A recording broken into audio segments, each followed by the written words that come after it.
சுற்றுலா சென்றவர்களை அழைத்து சென்ற அந்த சுற்றுலா நிறுவனத்தினுடைய உரிமையாளர் நம்மிடம் தெரிவித்த கருத்துக்களை தற்பொழுது பார்க்கலாம். இது குறித்து சார், நாங்கள் 23ஆம் தேதி நைட்டு ஒரு 57 பேர் குறிப்பு கைலா யாத்திரைக்காக தமிழ்நாட்டிலேருந்து பல இடங்கள்லேருந்து கேதர் பண்ணி அவங்கள அழைச்சிக்கிட்டு போனோம்.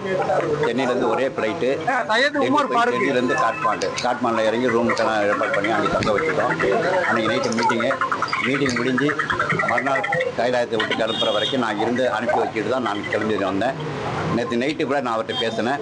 நல்லா இருக்கேன், எல்லாம் குரூப் நல்லா போயிட்டு இருக்கு அப்படின்னு சொன்னார். நீங்கள் காலையில் 8 மணிக்கு சாப்பிட்டு அந்த ஏரியா விட்டு கிளம்புறப்போ ஒரு 9 மணிக்கு பையன் பேசல. அதில் 3 பஸ்ஸு போனது. ஒரு பஸ்ஸில் ரகுன்னு ஒருத்தர், 2வது பையன், 3வது பஸ்ஸில் வந்து வெங்கட்ராமன் மயிலாடுதுறையில் இருக்கிற பையன், 3 பேர் ஒரு வண்டிக்கு சீப்பாக போட்டு அனுப்பியிருந்தாங்க. அதில் வந்து ரகுங்கிறவர் தான் ஃபோன் பண்ணார்.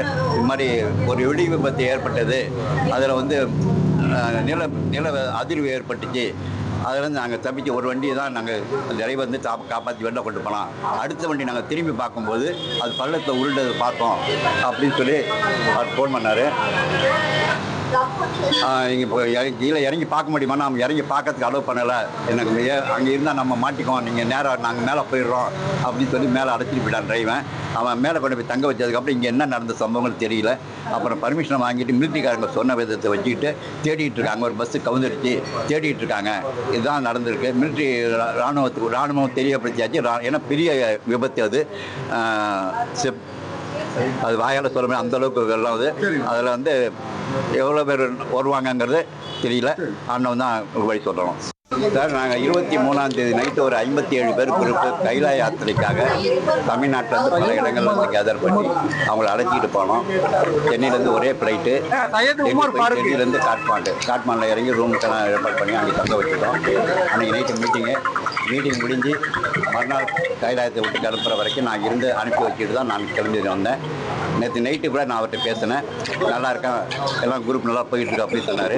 நீங்கள் காலையில் 8 மணிக்கு சாப்பிட்டு அந்த ஏரியா விட்டு கிளம்புறப்போ ஒரு 9 மணிக்கு பையன் பேசல. அதில் 3 பஸ்ஸு போனது. ஒரு பஸ்ஸில் ரகுன்னு ஒருத்தர், 2வது பையன், 3வது பஸ்ஸில் வந்து வெங்கட்ராமன் மயிலாடுதுறையில் இருக்கிற பையன், 3 பேர் ஒரு வண்டிக்கு சீப்பாக போட்டு அனுப்பியிருந்தாங்க. அதில் வந்து ரகுங்கிறவர் தான் ஃபோன் பண்ணார். இது மாதிரி ஒரு வெடி விபத்து ஏற்பட்டது, அதில் வந்து நில அதிர்வு ஏற்பட்டுச்சு, அதிலேருந்து நாங்கள் தப்பிச்சு ஒரு வண்டியை தான் நாங்கள் டிரைவர் வந்து காப்பாற்றி வெளில கொண்டு போனோம். அடுத்த வண்டி நாங்கள் திரும்பி பார்க்கும்போது அது பள்ளத்தில் உருண்டது பார்த்தோம் அப்படின்னு சொல்லி அவர் ஃபோன் பண்ணார். இங்கே இப்போ கீழே இறங்கி பார்க்க முடியுமா? நம்ம இறங்கி பார்க்கறதுக்கு அலோவ் பண்ணலை.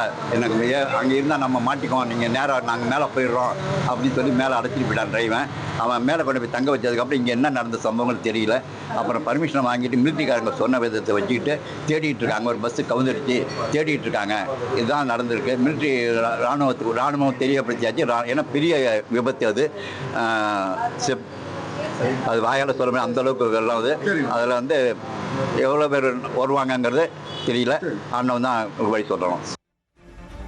தமிழர்களை நேபாளத்திற்கு சுற்றுலா அழைத்து சென்ற டிராவல் ஏஜென்சி தரப்பிலிருந்து அதன் உரிமையாளர் விளக்கம் அளித்திருக்கிறார். அதில் அங்கிருந்து தங்களை தொடர்பு கொண்டவர்கள் 3 பேருந்துகளில் சென்றோம், அதில் ஒரு பேருந்தில் இருந்தவர்கள் தப்பினோம், 2 பேருந்தில் இருந்தவர்களின் நிலை என்னவென்று தெரியவில்லை, தங்கள் கண்முன்னாலேயே அந்த பேருந்து பள்ளத்தில் உருண்டதை தாங்கள் பார்த்ததாக அவர்கள் தெரிவித்ததாக கூறியிருக்கிறார்.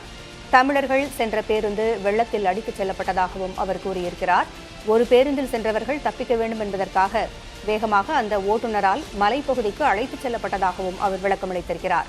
தமிழகத்திலிருந்து 57 பேர் கும்பகோணத்தில் இருந்து சென்ற அந்த சுற்றுலா ஏஜென்சி மூலமாக அழைத்துச் செல்லப்பட்டிருக்கிறார்கள். நேபாளத்தில் ஏற்பட்ட அந்த பெரு வெள்ளத்தின் காரணமாக 57 பேரின் நிலை என்ன என்பது கேள்விக்குறியாகியுள்ளது.